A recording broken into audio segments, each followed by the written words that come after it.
Welcome to Asking for a Friend. I feel like you're all joining me halfway through the therapy session because we've been going for like half an hour and now I've got to invite everybody else in. But welcome to everyone that's here. Welcome to Jess and Tara, both making returns to Asking for a Friend. Asking for a Friend is an initiative that's supported by Young Bloods, Mentally Healthy, and also AGDA.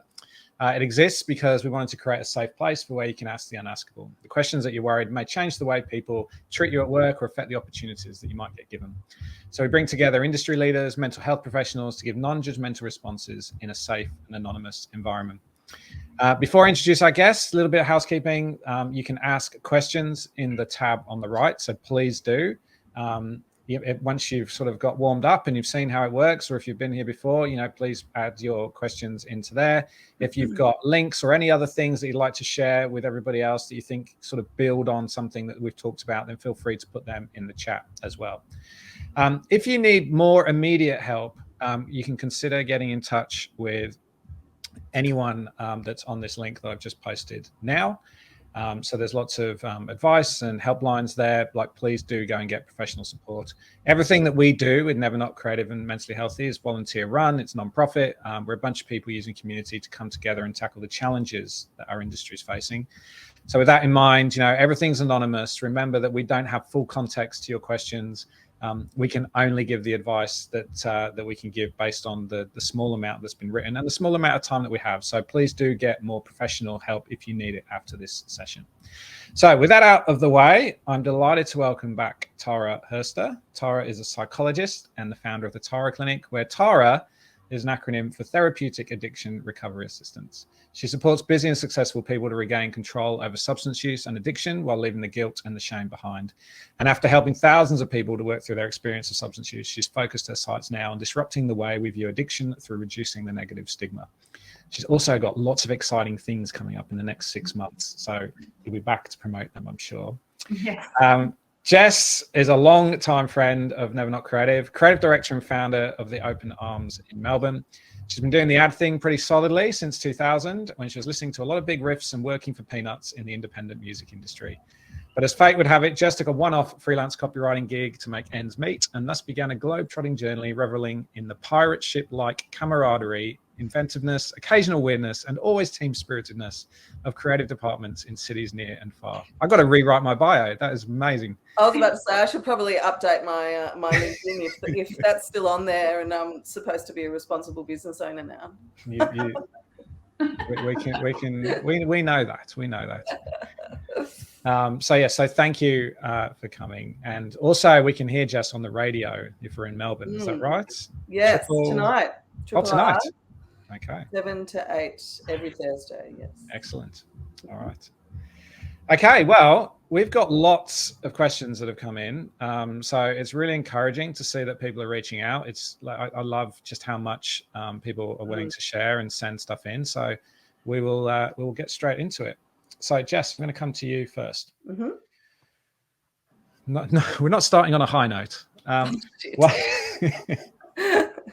Why are there so many toxic workplaces for junior designers, and why are so many underpaid? Those in different fields with less degrees have gone into high-paying titles with paid internships, and some others get paid training. Why? Wow, hit me where it hurts. Okay, well, the why, I think this is a symptom of the clash of creativity and commerce, and I think, unfortunately, when money talks, some really bad workplace practices have been allowed to thrive. And one of them is that people are valued more for their output, I think, in creative industries than necessarily their methods and how they got there. And so bad behavior can be really easily excused, like, oh, no, but he's amazing with the client, or but they've won so many awards, or, and often they're the kinds of things that get people promoted within agencies too. So, if you happen to be, part of a campaign that did win a lot of awards, then you can get promoted very quickly. But there's nothing to say that you've actually got any leadership ability or that you know how to work with people or that you know how to handle people. And in such a stressful, high pressure situation that agencies are, with lots of deadlines and huge demands on people. It's just a perfect storm.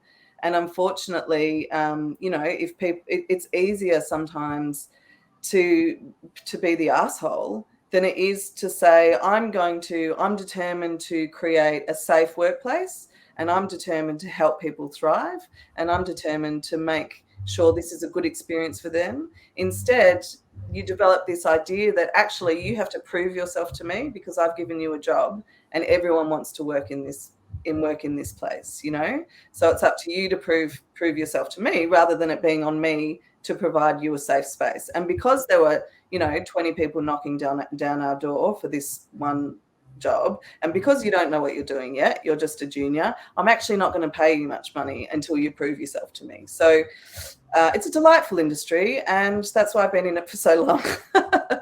But no, so that's, I think, the why. Mm-hmm. My hope is that it's changing. I'm not entirely convinced of that, but I mean, it's something that we're very determined, at the Open Arms, Amy and I, are really upfront about, this is how we like to work. We've told each other, this is how I work best. This is how I like to work. This is what freaks me out. This is what, this is where my strengths are. This is where my less strong points are. And also we ask that of everyone we work with. It's like, tell us how you want to work. Tell us how you work best, and tell us what you want to do, because we know you're just passing through. We don't expect you to come in here and suddenly become the biggest champion of our business. It's not your vision, it's ours. And we'll help you get to wherever you want to be, even if in the long term that might not be here.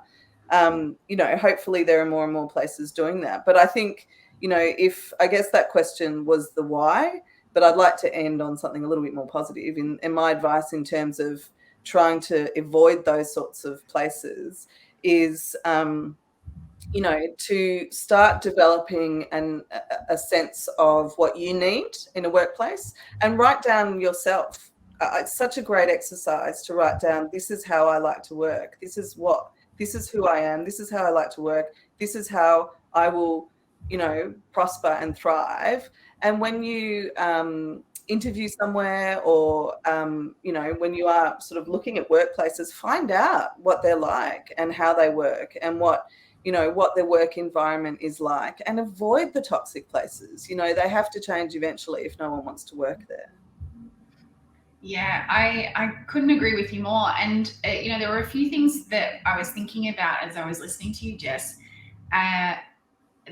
Firstly, when you're going into an interview, a lot of the time when you're in early career, you feel like you are being interviewed, and you have to sell yourself to be able to get the opportunity to move into this thing, right? The position, the agency, the job, just the market in general.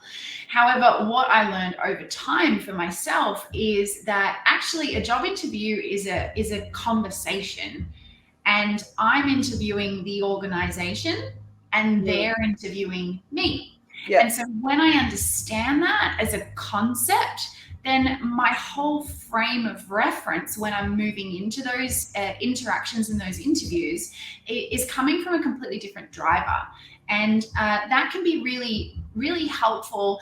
It's not about, going in there with, all these notches on your belt that don't actually exist. No, go in there with a realistic view of where you're actually at.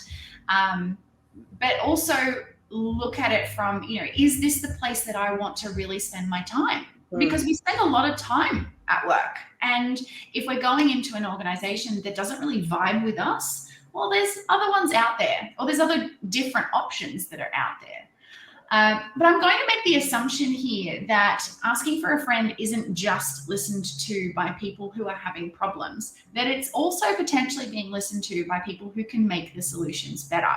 And what I'd really encourage to those people, or to anyone who's listening that may be able to have a conversation with someone that is a decision maker, is I'd encourage you to read the book No Rules. It's about Netflix and Netflix's culture. It was recently released, I think it was towards the end of last year or the beginning of this year. And it is a really, really great book talking about how Netflix created their culture and the way in which they interact with each other. And I think it's a really beautiful way to redefine the nature of the relationships within the workplace with everybody, because one of the biggest things that Netflix looks at, and I truly believe this in the way that the Tara Clinic works as well, is understanding that everyone who is in the role was chosen because they're the best person to do that job. So if this person who is at this role, at this level, says, actually, I think this needs to happen, then the people who are up over here, because they're not attached to this space anymore, they kind of need to take this person's words with some value. So my message to the decision makers that are listening to Asking for a Friend and Never Not Creative is to really look into that book and see what are some gentle changes that you can make within your company culture to be able to make it that safe and inviting workplace. And I think for the question was about junior designers, and I think, you know, that word junior is just a bit annoying because it just, you know, there's a baggage associated with it that should suggest that you maybe don't have the full skill set yet or the range to do your job, and it's just not true. You know, the youngest or the most, you know, especially in creative industries, you're thinking, and you know, you come with such an innately different sort of way. The world's changed so fast, and technology has changes so fast, and media has changed so fast, and you know, the industry today, or the way that, you know, culture generally is so different today from 10 years, 20 years ago. Every single design agency, advertising agency, communications company needs your brain. You are so valued and valuable, and make sure that you don't underestimate that, because, you know, that's also where you can sometimes, unfortunately, accept really bad and unnecessary sort of workplace behaviour. Toxic culture, I think, was the word the questioner used. Yeah, great advice. I'm posting also. I've posted the link to the book, No Rules Very Rules. quick, Andy. Well done. Well, we've got the internet at our fingertips. Watch out. I've also posted a link to the internships work that Never Not Creative does. So we never work for free. Never work free. We have over 70 businesses have signed our minimum standards around internships, which include making sure you get paid, but also importantly, having a structured and I guess worthwhile internship. So go check that out. And if ever you get into that point, just reach out to us as well at Never Not Creative. We're happy to help, have a chat, whatever you need. Okay, so I guess we're delving further now into this industry culture. And I'm going to come to you, Tara. How do I get my life back? I'm working as an art director. I've been in the industry for 2 years. I've spoken to resourcing, managers, creative directors, but to no avail. And I'm working till 9, 10, and 11 most nights and weekends. Is this just the industry expectation? So I guess Jess can give us the sort of industry expectation from the other side, but I think it'd be really good to hear from you around, like, how do I manage this? I'm almost going to guess boundaries is going to come up. Yes. The beautiful big B word that makes us all happy. Boundaries. Absolutely. My first question is, why are we doing it to begin with? The question really is, what are we doing during the day that is not allowing us to facilitate us to do the work that we need to get done? Does it mean that what we're being handed is too much for the 38, 40-hour a week role? Is it that we're kind of stuffing around a little bit during the day and then, you know, perhaps we work better at night and maybe that's why it's happening? Is it because, you know, you're burnt out and therefore everything is a slow moving, unoiled machine that's just like blah, blah, blah, and that's why everything's taking you longer to do that? And I guess this is tricky because I can't have the answer to these questions because, you know, it's not a live interactive conversation. So if I make some suggestions around each of those options, I guess that might be helpful, because, you know, for some people, it might be that what you're being expected to do is well outside what you could possibly actually do. You know, if you really, really looked at it and you wrote down all of the tasks, it might be, you know, there's actually 2 full-time roles here that you're being expected to do.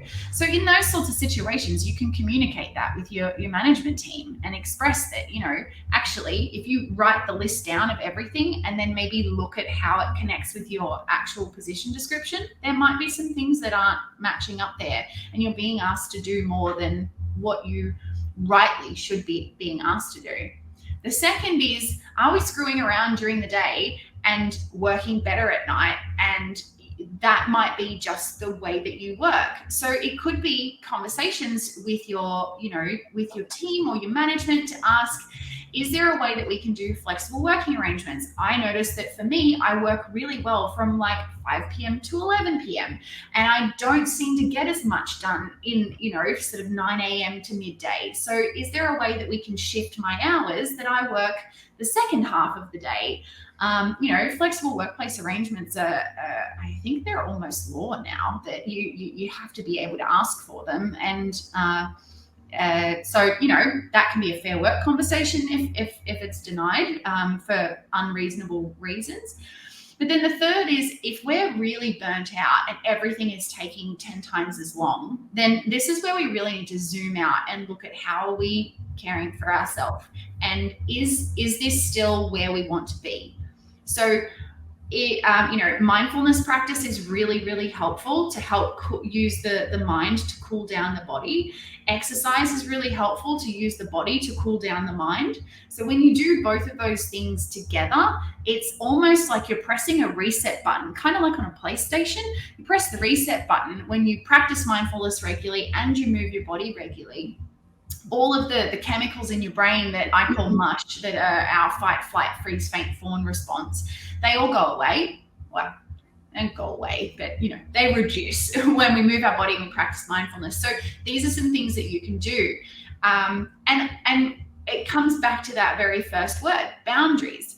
If you don't want to be working at that time, you're the only one that can control that, because your boss probably isn't breathing down your neck at 9 p.m. next to you. That's, you know, there's some part of you that's driving this. So what's the driver behind the behavior? That's the most common question I ask clients. What's the driver behind the behavior? What are you running from? What are you leaning in towards? What do you want to get out of this? Are you doing it because you think that if you do this, you'll get a promotion? Is that really true? Probably not. You know, like what's the driver behind the behavior? This one, interestingly, this one's actually quite a tough one for me to answer without having more context. But there's some good stuff there around. I was at an event yesterday, and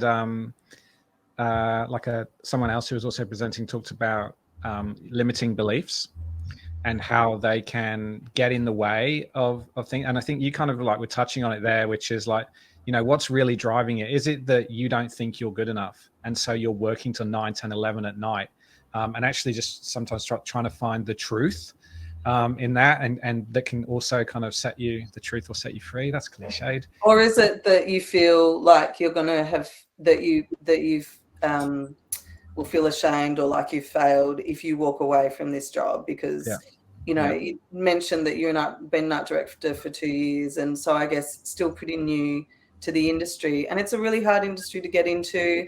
A lot of, you know, that's what we keep getting told. If you've got a job, you know you have to hang on to it. But one thing I noticed in, you know, the reason that we started the Open Arms, I went back to work in the pandemic, went back to an agency job out of I had a baby. What's the word?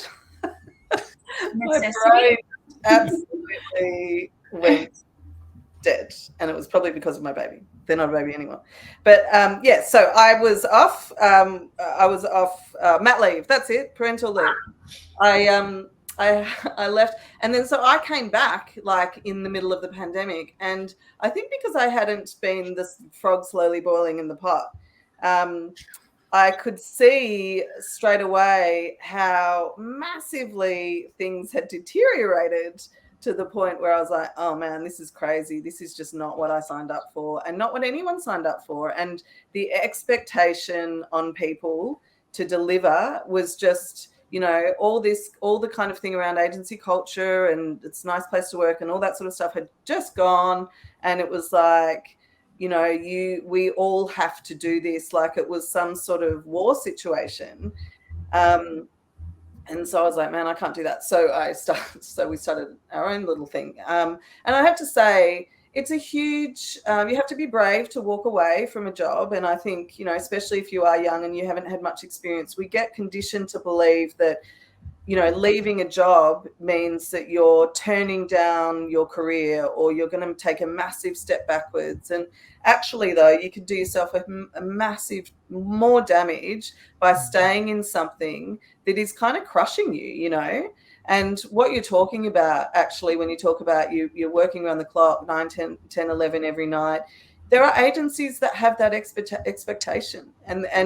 And absolutely, you do need to put boundaries in place. And if those boundaries aren't respected, or if you get pushback, or if you find that you're in a position where actually you feel like because you've put some boundaries in place, and the easiest boundary is to walk out the door and turn your email and phone off, you know, and to say, if you feel bad about doing that, you can say in advance, you know, I can't stay late tonight. I'm just letting you, I'm staying till 6, but I'm going to stay till 6. I have to leave at 6 or whatever it is. But just so I know, you know, I know I've got this deadline and I'll be able to complete this today and I'll be able to do X tomorrow, because the fact is that it's the work's going to get done. And, you know, there's sometimes these false deadlines are put in because we allow ourselves to stay late. We do it because, I don't want to let my team down. It's not my boss I care about. It's the designer sitting next to me or my copywriter, and everyone just gets into this perpetual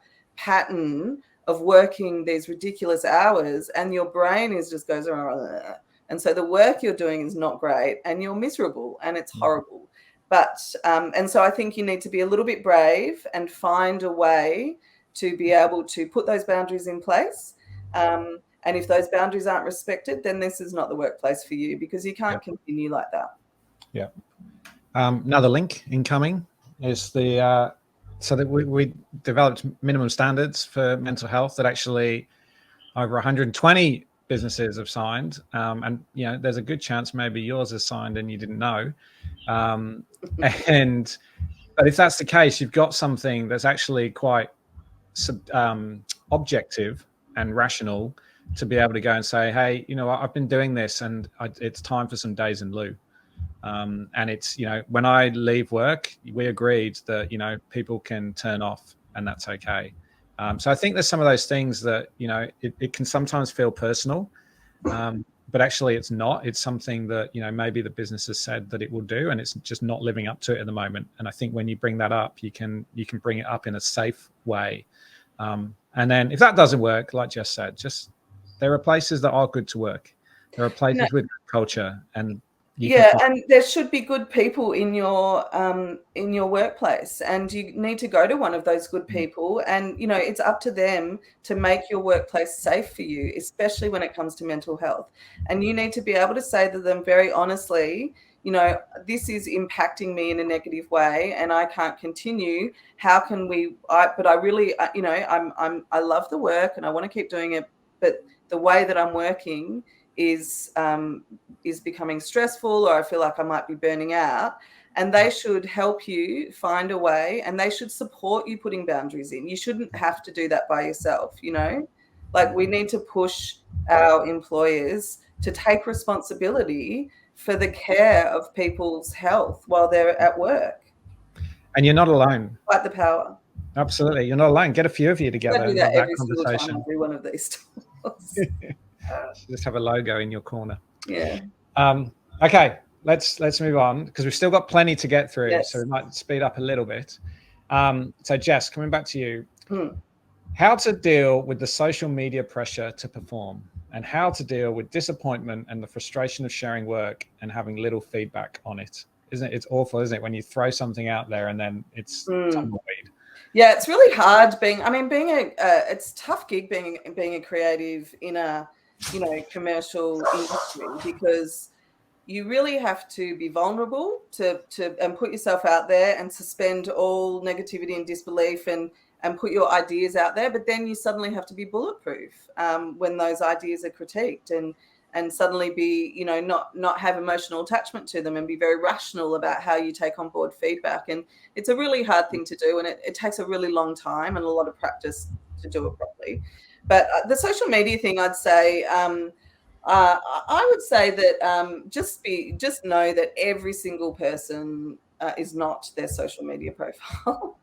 Everyone, it doesn't matter how authentic they seem, that's the truth. But I think you need to find your real life people, like for me, community is everything. And community is, not necessarily people you go out to dinner or pub with, but people who share your values and, share your creative ambitions and share your, the stuff that you love, like, your art or music or movies or whatever it might be. If you find your real life people, then I think all of that social media stuff just washes over you, and you just become you drop in and out whenever you want. And I would just imagine every single person is crying when they're putting that post up that says they're winning. That's generally how I approach social media. In terms of, what was the second part of the question? It was about feedback. Okay. If you're not getting feedback on your ideas, I think you need to find someone who you can share your ideas with and get feedback, because it's really fundamental to building your own innate sense of your work. And, but as you grow on, you get really good at self-editing and also finding those nuggets and really and sort of, because it's not always, you don't always know when you start out where the good ideas are, and you just throw all this shit out there, and a good creative director or a good, will spot little nuggets, and pull them out and help you make them grow. And then you learn over time what those are. So you definitely need to find someone who can do that. If it's in your workplace and you're not getting the feedback, then I would simply ask for it. 100%. Ask for it. It's on them to give you that feedback. If you've gone and come up with those ideas for a brief, then see if you can get another half an hour or 15 minutes or whatever with your creative director, and just say, I'd really love to just get a little bit more feedback from you if that's possible. I don't think I quite understood, or I didn't quite get what everyone was saying in the meeting, or whatever it might be, but I'd love to hear more. And any creative worth their salt loves talking about ideas, so you should be able to get that. I think you've got to be direct, haven't you? Like there is this idea that you put something out into the world and you're hoping that lots of people are going to comment on it, but actually maybe they just didn't see it. So unless you actually go and say, yeah, that's great, they answered the brief, let's move on. And move on. Yeah, exactly. Yeah, and I think the other thing, just to kind of put a little side spin on it, is it's important that we understand that whether we get feedback or we don't get feedback, that it's not actually a personal thing. That this is solely about the thing that was created. And a lot of the times I understand that creative and artistic people really put their heart and soul into their work, and I think that's beautiful. And so it can be really quite personal, attacky kind of feeling when the work is criticized or critiqued. So I would be encouraging people to sort of, in psychology, we call it about, separating the person from the problem. The problem is the problem. The person isn't the problem. So I'm not the problem. It's just this piece of art that I've created, or this copyright that I've created. I think about, the social media team that writes the copy for my a lot of my social media. I have to say to them, that's not my language. I need you to use this language.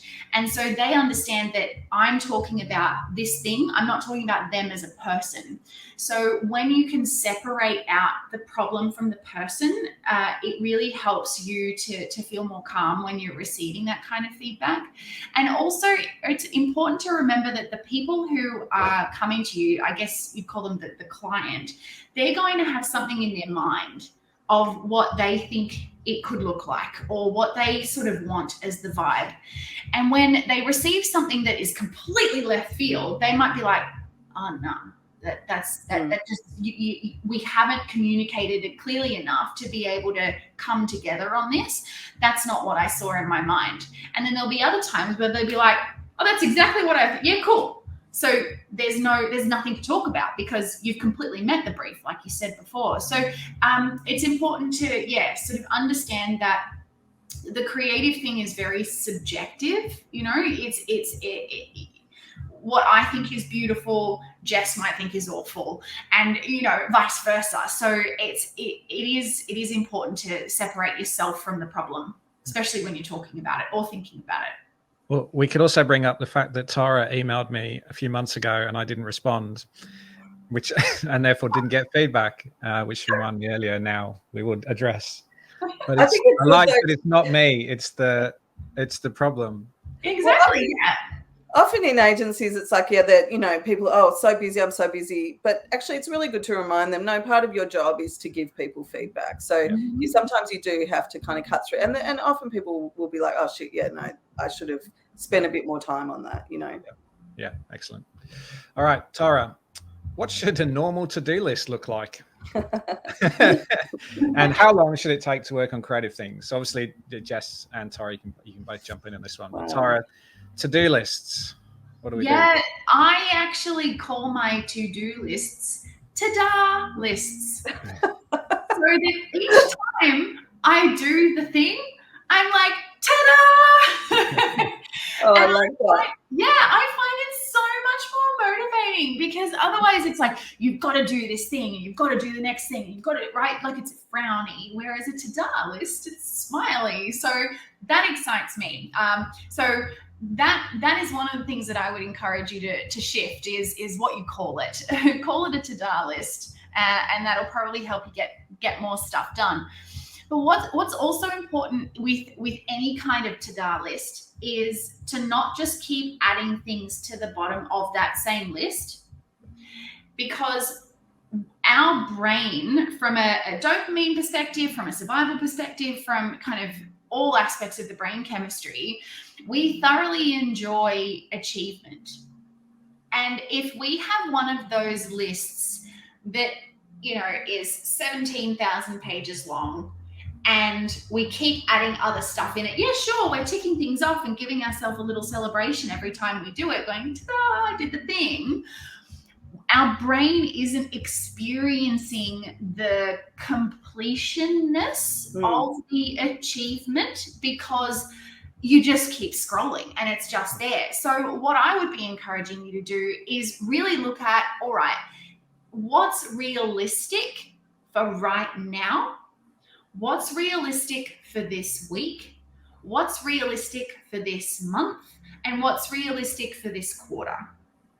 And then that can be some of the ways that you look at your to-do lists and perhaps link them in with your calendar rather than them being necessarily just a list of paper on your desk, because that means that, I'm a business owner. I'm bringing on new people into my organization. So I probably have 7 full-time jobs in my head at any one time. And what's important for me is to be able to go, that's something that I want to do, like the list of stuff that I sent you earlier about all the things that are coming up in 6 months. But a lot of them I don't think about now because they're focused on for 3 months away or 6 months away. So rather than having them on your list that you feel like you're never getting through, actually put them in your calendar for when they're going to be more relevant. And, chunking things down into small achievable steps that are actually smart, so specific, measurable, action-oriented. So if someone who's asleep can do it better than you, it's not a goal, so stop it. You need to be thinking about what you're going to do, then realistic, and then time-bound. And as long as you do that in a really structured format, you'll be able to get so much more done. It'll blow your mind. However, just a slight little off-topic piece of advice. I encourage you to get the book called The Miracle Morning by Hal Elrod. And when I first read the book, it was the first, am I allowed to swear on this podcast? Yeah. think I've already done it a few times, Tara. So because it was the first time that I ever told a book to go fuck itself. It was telling me to get up an hour before I would normally get up in the morning to do these 6 tasks for 10 minutes in the first hour before I would usually get up. And I was like, I'm not getting up at 4 a.m. This book can go fuck itself. But I kept reading through it. And when I got to the end, I realized, oh, I understand the purpose behind this. And then I felt really motivated to get up at 4 a.m.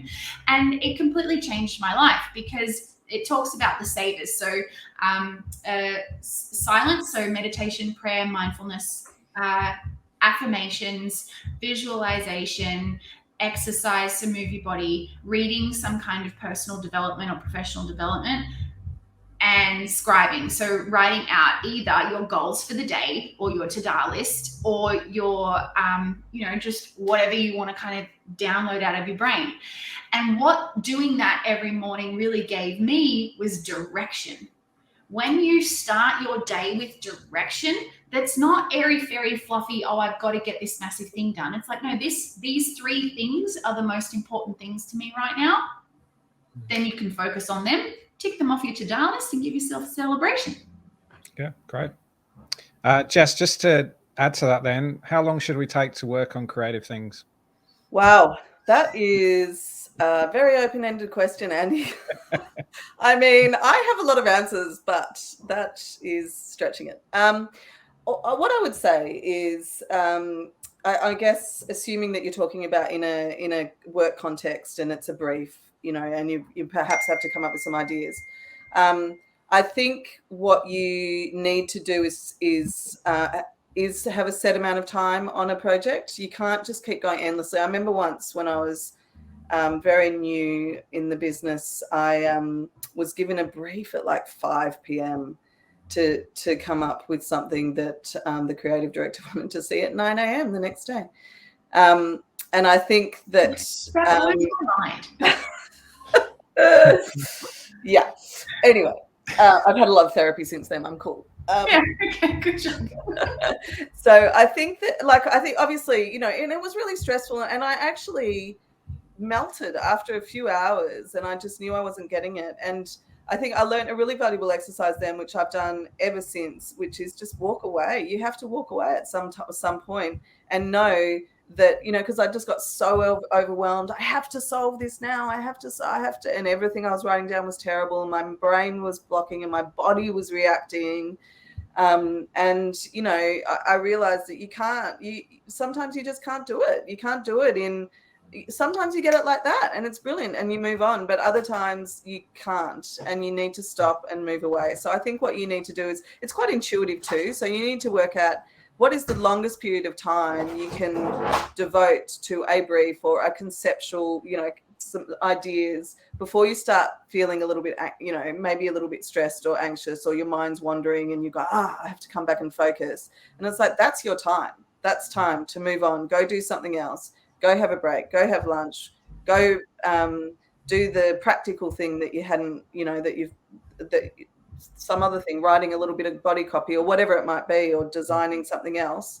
You need to stop and move away and come back. Like, I think, and it's really important to find that point for yourself and really honor it as well. And don't try and push through. There's no such thing. Go to bed.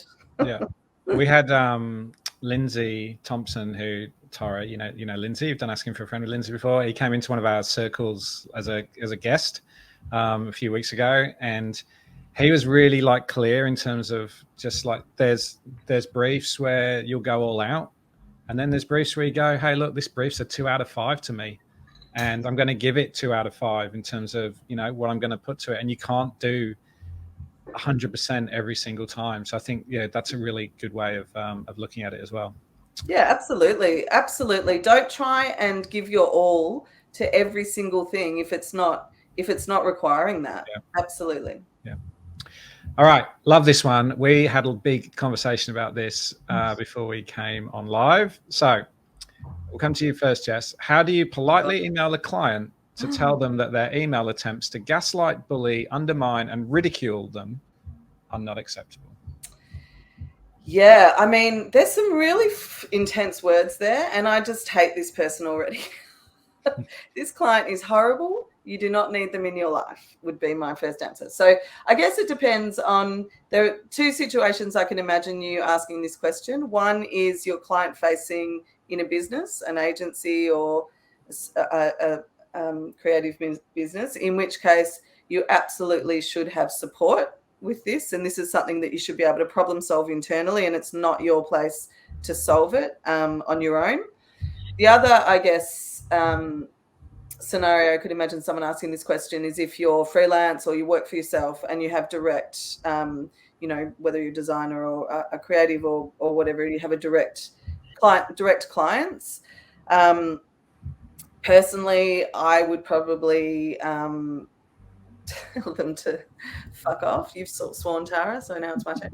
I think, but I know that's not always practical. I think, I would go, okay, if I really need the income from this client, I'd be looking for another client for a start to replace them. I'd be sort of phasing them out.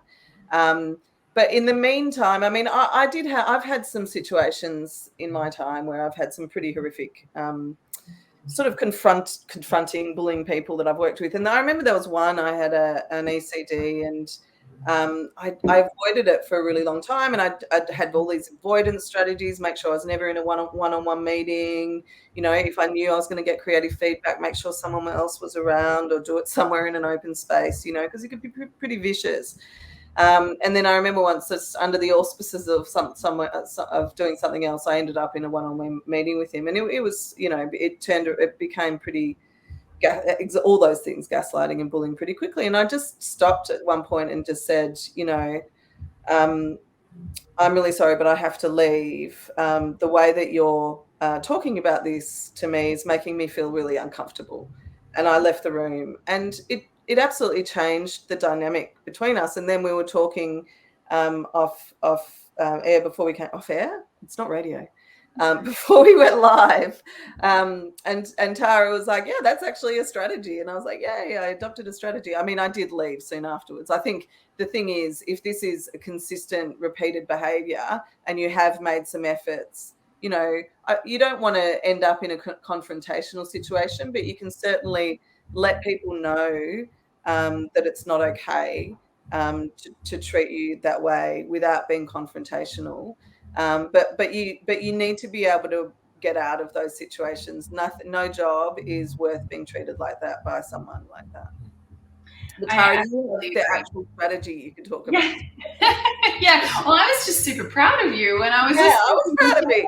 I was just thinking, oh, look at that! You're totally doing the 3-part sentence straight away. So the 3-part sentence that I tell clients about all the time. First of all, you really want to be using I statements, and that was one of the things that Jess really did in that was, I am leaving now, right? Because I am the one that I can control me. So I can't tell you to stop something. Well, I can tell you to stop something. I can't make you stop something. However, I can actually control if I'm in the room or not. So by just saying, I'm leaving the room right now because of what you're doing, and she was very clear and specific about what it was that the person was doing, was leaving her feel in a certain way. The only part that was missing, so the 3-part sentence is, I feel when you, I prefer, or I need from you, or whatever it is. So we then, it's our right to safety. It's our responsibility to communicate. So if we're going to be communicating to someone to stop, that's all well and good. Someone who's asleep can stop better than you. So what are we actually going to do, right? What's the action part of it? What I need is, if you're going to be talking to me about work things, I would like to always have a support person present, or whatever it may be. Another little sort of sideways point, though, moving away from the strategy specifically, is if I imagine that there's potentially some people who are freelancers who are essentially working in their own business, and they might not have someone to kind of hand it over to, or they might not have the resources to be able to sort of pass this person on to someone else. A really great tip is to create a new email address So you've got my email is tara@thetaraclinic.com. And then we create mark@thetaraclinic.com, who is now the assistant. And all communication needs to go through the assistant.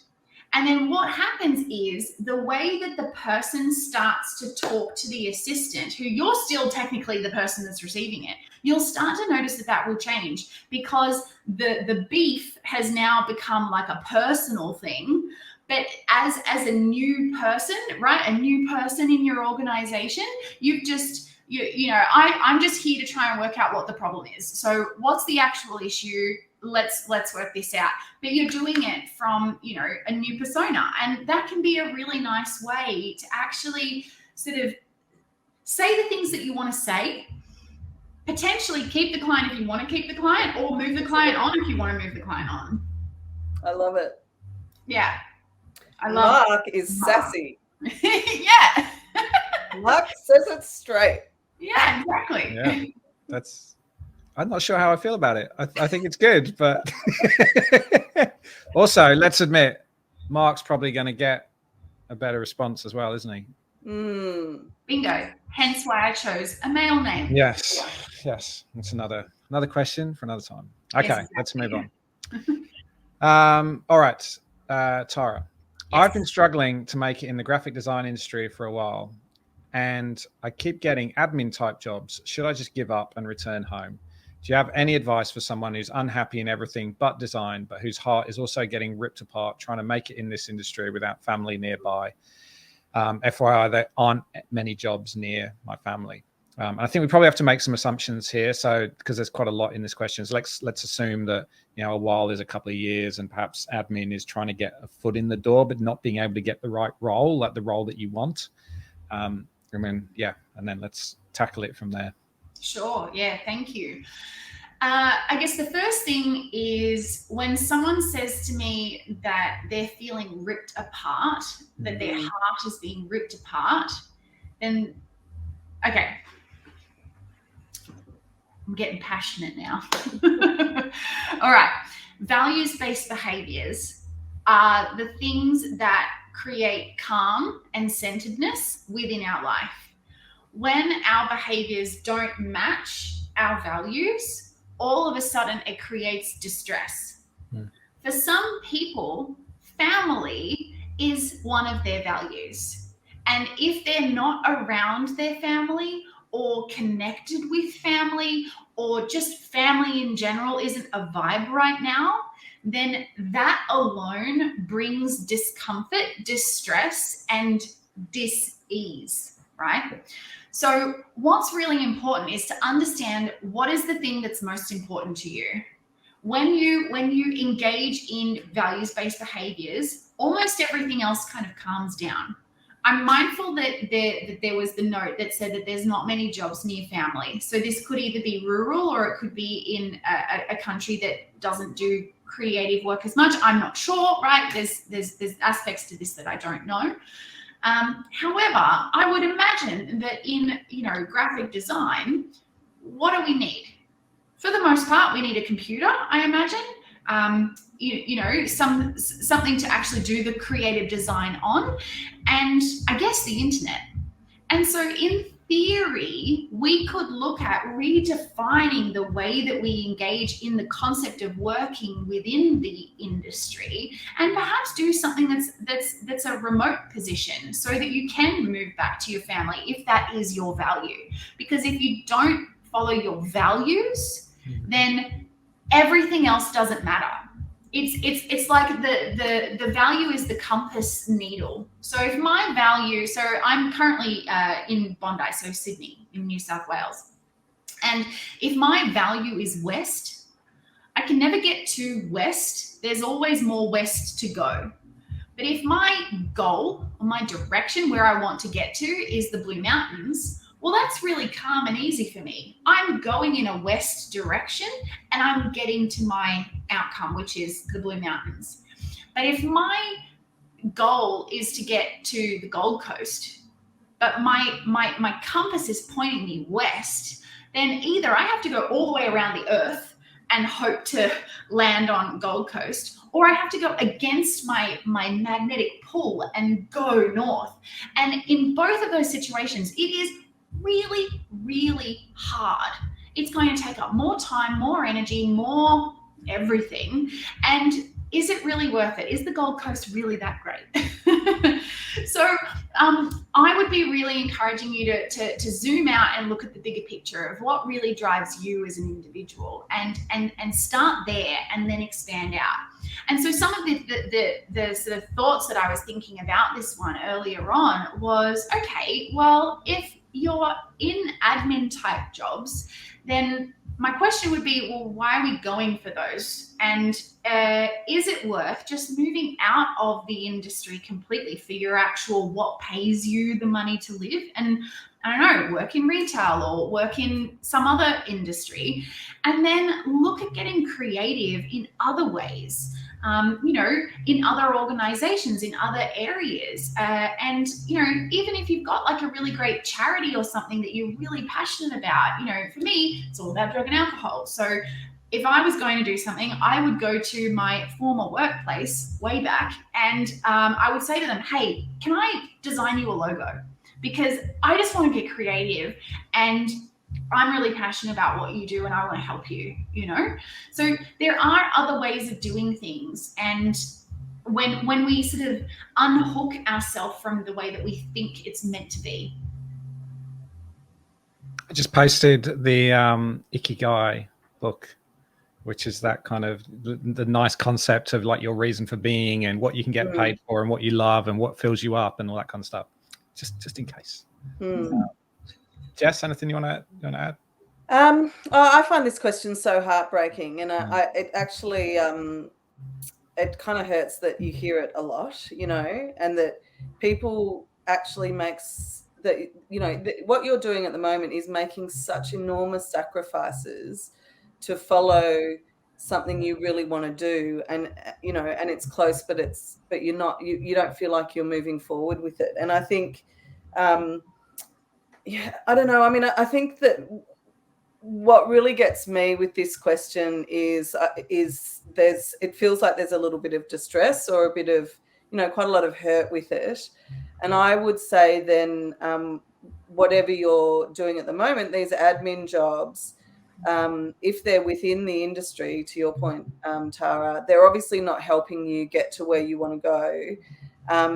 And I would sort of relook at, but you said you absolutely love design. I mean, that's the thing. That's your motivation. You really want to get into design. So I would sort of maybe try and take a sidestep and look at, what other ways can you get design experience without it necessarily having to be part of your day job. And even if you stay in your day job that you're not feeling particularly great about, there are so many design communities. Can you find some mentoring if it's, if you're not getting any within your actual job? Can you find some mentoring within the design community in the city that you're in? I mean, I feel like there's, there are so many. It is actually quite a tight-knit community in the sense that it's supportive, mutually supportive design community. So it's like, get in touch with your favorite local designers and maybe hit them up and see if you can have a chat.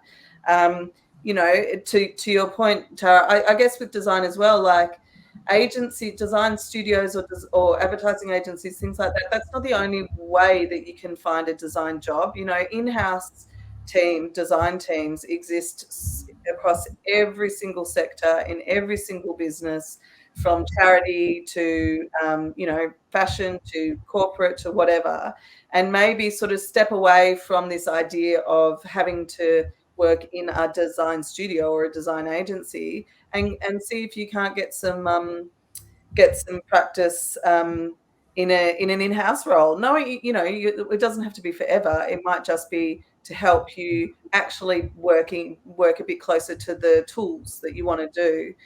The other thing always is, finding ways that you can build your folio up. So again, it's, you touched on it, Tara, in terms of volunteering. And I would never suggest to volunteer within the advertising or design industry because they can pay you. But if you do have, if there are community organisations that you are really ethically aligned with, or charities that you love, and they are constantly in need of comms support, and finding ways there. Bands need flyers, all gig posters, all that kind of stuff. And I know this, might not seem absolutely practical, but I guess what I'm trying to say is, again, find your people. Community is everything, and support is everything. And to me, this question sounds like you're isolated. And I think the first thing that you need is to find some people, some support, go to a design industry event in your city, and I know it's sometimes hard when you're feeling a bit shit. But, sometimes it's or if you have one buddy that you can drag along to something like that, it can really open conversations, and suddenly you're talking to people and you're finding sort of a community of people. And from there, you can maybe find another way through, because I think it sounds to me like you need some support, and if your family isn't there at the moment where you are, then there will be a community out there of like-minded people to tap into. So 2 links that have just gone in. The Never Not Creative Discord. So if you want to jump in there, and even if you post that kind of question, you'll get responses, and you'll get people who are willing to kind of reach out. And also we have our Circles program, which is support for creatives. You join a peer group, and we meet once a month, and it's definitely worth checking that out. It's brilliant. All right, we got 3 minutes left. We got 2 questions. Wow. So 90 seconds each. Are you ready? It has flown. Both these questions did come from the same person. And I kind of feel like they almost are talking about the same thing, but in 2 different directions. Yes, they are. And they're also big fans of yours, Tara. Oh! Into the question. So there you go. All right, well, thank you very much to whomever it is that has put these questions in. All right. So first one, what are some suggestions for a creative to implement self-care into their schedule when they tend to push themselves too hard and don't realize they're burnt out until it's too late? Jess. I've experienced burnout. I mean, I've ADHD, and unfortunately one of the things that comes with that is hyper focus, and also not being much of a planner, being very kind of in the moment. And what that means when you work in an industry like a creative industry is it's not natural to switch off, and so you can really get in a zone and get into bad habits. And it wasn't until, I'm not suggesting anyone go to these extremes, but it wasn't until I got pregnant with my first child I realized I need some boundaries. Nothing better than a forced boundary setting like that. And then having a child, wow, I really needed boundaries, because they depended on me to live, so I had to go home. But actually what I learned with, when I was pregnant, I was like, man, I can't physically, I need to take care of myself, and it was amazing how quickly I switched that flicked that switch of, no, I'm walking out the door because I have a Pilates class, and no one died, and it was fine, and the work got done, and the deadline was met, and everything was cool. And I just went, oh, you idiot, I could have done this 15 years ago. But seriously, book the classes in, we are driven by deadlines, put some deadlines in there for yourself, It can be during the day, a walk around, if you get your one of those step things, whatever they are, and you need to hit your 10,000 steps a day, you have to go for a walk at lunchtime to do that. So if you respond to deadlines, or if you respond to those sorts, like some real kind of blocking out time, booking classes, do your step thing, and you'll build up your ability to put boundaries on your time, and to make those and to make that time for yourself. So, or get pregnant. I don't know. I mean, whatever works for you. Well, I'm just going to jump in there at something other than getting pregnant. So it's really helpful to understand how you're motivated. There's two types of motivation: extrinsic motivation and intrinsic motivation. Extrinsic motivation is motivation from the outside, so the carrot or the stick. So either experiencing rewards or potential consequences for either doing or not doing a thing. Intrinsic motivation is motivation from the inside. We're doing this because we thoroughly enjoy it. We get a lot out of it. It excites us to our bones, right? When you understand what way you are usually motivated, tends to start out in any kind of new thing. It starts out as extrinsic motivation, because it's when we're doing something new and we're trying something new, it's new. So we're not yet used to it. So having things, just like Jess said, book something in that costs money, or that someone else is meeting you there. Those sorts of things are really, really useful for extrinsic motivators to ensure that these things happen. Communicate often and early. That's another one. You know, tell you what. I remember when I was, again, working at Wayback at this at the rehab for people just released from prison, and I had like an hour's travel to and from work every day, and I was super burnt out. I was making really poor decisions for my own mental health and my own self-care. And I said to the organization, I am leaving at 4:00 every Monday, Wednesday, and Friday, because I am going to yoga at 6 p.m. and I have to leave at 4 to ensure that I'm there on time.